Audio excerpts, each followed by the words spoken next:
couple of months ago, it started popping up all over Facebook and everywhere else that Jimmy Page, guitar player of some renown from a band called Led Zeppelin, has anointed you as the best man since Led Zeppelin. I never heard him say that personally. Okay. So, what did you hear? That's the question I wanted to ask. We talk about records. He said, we talk about records. Where were you? We were in London. And he just showed up. He was invited out with his close friend Ross Halfin, who's a close friend of ours now, photographer, very famous photographer Ross Halfin, and their buddies. He brought Jimmy down because he wanted to come see us apparently. And yeah, it was a pretty gnarly night. Actually, we had Whispering Bob Harris was with us backstage. Steve Marriott's daughter is a friend of ours. She was at the show. The chief editor of Mojo was back there, so it was just like, yeah, he never said, you're the best band since my band, you guys are the heir to the throne. He didn't say anything like that at all. We talked about records. I handed him all of our records on vinyl, as he's still a big collector. We talked about fashion, clothes. Tell me about Electric Man, the song in the video. Oh gosh, well those are two different things. When we were in the studio making the song, you understand that pressure of having to try to squeeze water out of a rock and trying to make it sound good. When you're writing the song was highly energetic, this awesome riff that Scott wrote, and everything about the song is delightful. You go to the studio and you write when you're in the studio together, right? That's right. Yeah. So the elements of that song all were contributed by everybody in the band. Yeah. Because there's something about that song that is just, it's another notch up. The latter with you guys, the video, I have never seen a video that contains the power of the song I'm listening to like that video. Who did that? How did that come about? I have a friend who I go way back with, and he is a production manager for a company called iBoogie, and they do mainly video marketing, and they've never done a music video before, and me and Eric were up late one night talking about the possibility of doing a video, and he was telling me about the cameras they have and the equipment they have and the production stuff, and I just knew that it could be really high level visually speaking, and we had some other ideas pitched, and I just pitched my friend's company, and we kind of all arrived at that, and they brought in like a $200,000 stop motion, or what's called phantom camera, to shoot 1600 frames a second. It's like, so a lot of the stuff you're seeing is just really impossible. It's eye candy, yeah. Dave, how long have you been in the band now? Almost 2 years. Yeah. I mean, I was friends with Jay first for a long time. Are you still friends after almost 2 years? Jay? Dave. That's a yes. Same with you, Todd. How long has it been for you? It'll be, well, I've been playing with the guys for almost a year. I guess like here in the end of May. Yeah. You know, you're the classic Jack Nietzsche, you're that guy that they, you know, keep Todd over there, but make sure Nobody puts Todd in the corner, man. Nobody puts Todd in the corner. Todd's good to have around. Where did you find him? Well, I was friends with Miley. I used to live in LA. I was friends with Miley for a long time, and he told me about when he was being a part of the band, and I've always been a fan of music. And then last year, gave me a call. He was, "Why don't you come out and rehearse?" And so did, got the gig, and 2 weeks later, we were in France playing Le Grand Journal. And then, which is a big French TV show. It's a huge, like, variety, kind of a comedy variety show in France that we did.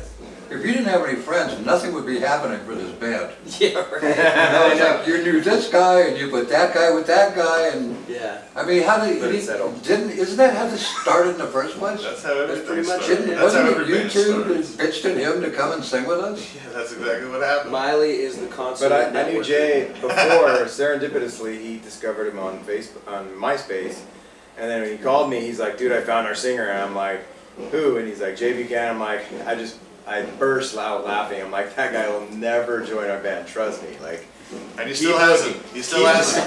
So I'm working on him. I'm on retainer. You know what? It was really interesting, man, because I had never been in we've talked about it. I'd never been in a situation like this.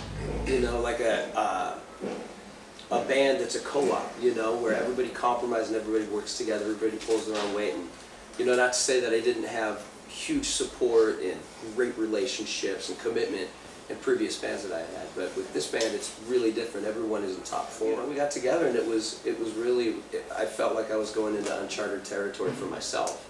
And had I not taken that leap of faith, I wouldn't have developed so many great memories and, you know, these relationships and some of our moments on stage and our recordings and everything.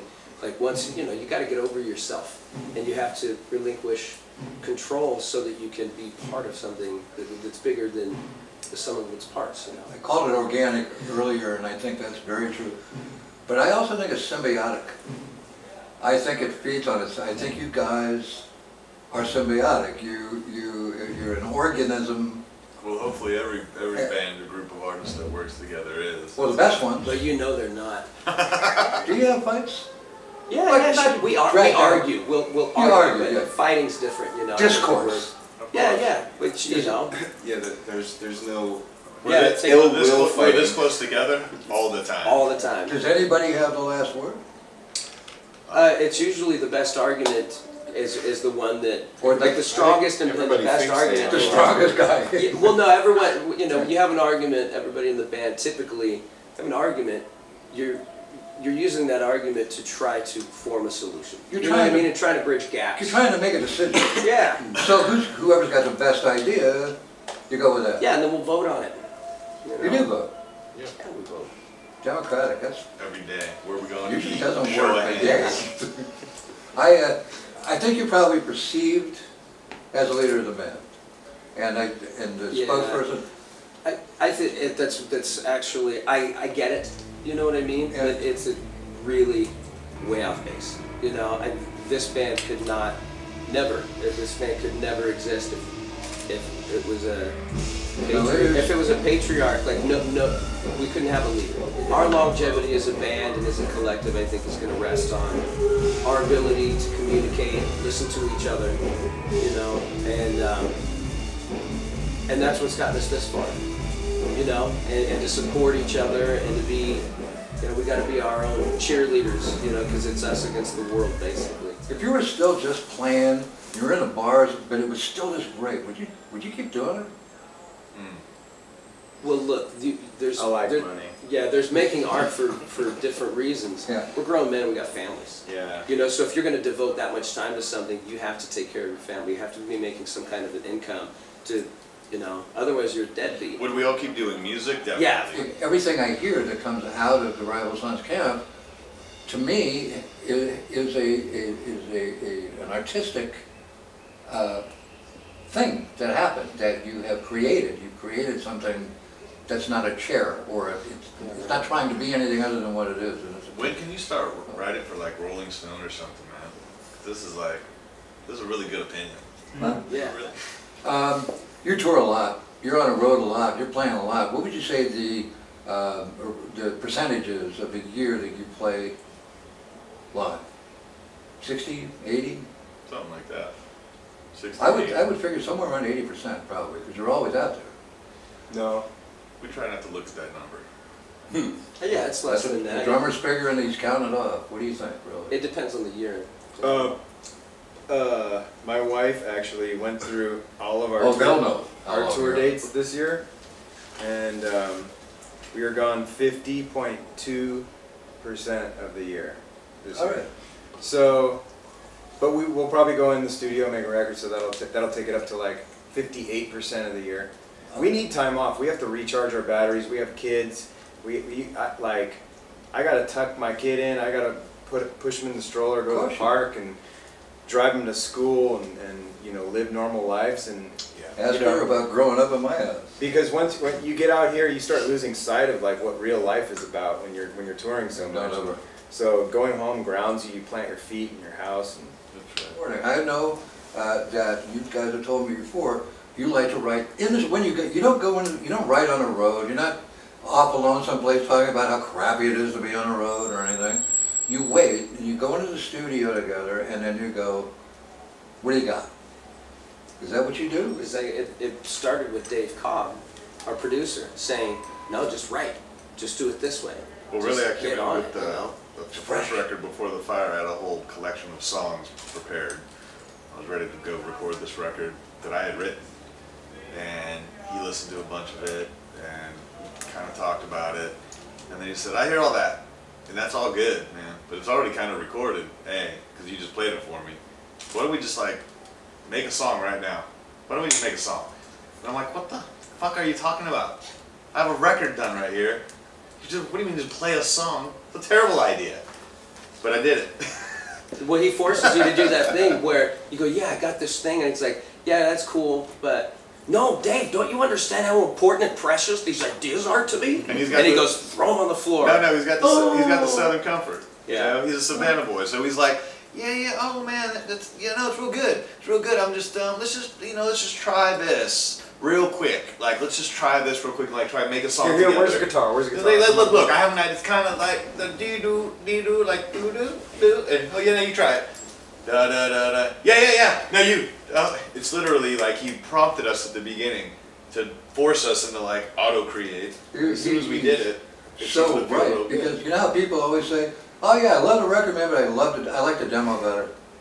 Because the demo, i.e. the thing you do record when you first write something, it's got the excitement, the energy, it's still fresh, you know, Yeah. It's like, You're a and musician, that's what you do understand in your this. actual records. Not many people do. Our records are demos. That's correct. When you're recording it for that, as it's being written, that first time, all of us, we're caught off guard, and so we don't have the pretense of trying to strike an attractive pose for the camera. You know what I mean? Because you're too busy being yourself, and it's just going to be real that way. There's no pretense that way, and so it ends up being honest, and all of the. It serves the music and the recording. Like, you know, when you think about getting in a fight, you plan out all your moves, you're like, it's going to be so sweet when I do it like a roundhouse kick, your face. Yeah, it is what it Then when is. someone comes to fight you, you're like, ah, like that. Those are what our records are like. Your impressions about Toronto, you know, if you could. We came here early on in the career, something really cool and fun happened. And yeah, it was in the incubation, just being born kind of moment, you know. We made friends instantly with so many people, and word spread with great people around town, you know, and This is one of the first cities, I'd say even more where we planted the than flag. LA, even like Definitely. that we made like a regular city, like the city embraced us and we kept coming back, and like I say more than LA because I think we've played Toronto more than we've played LA. Oh, That's where we're sure from, have. you know, and so it's like a second home to us.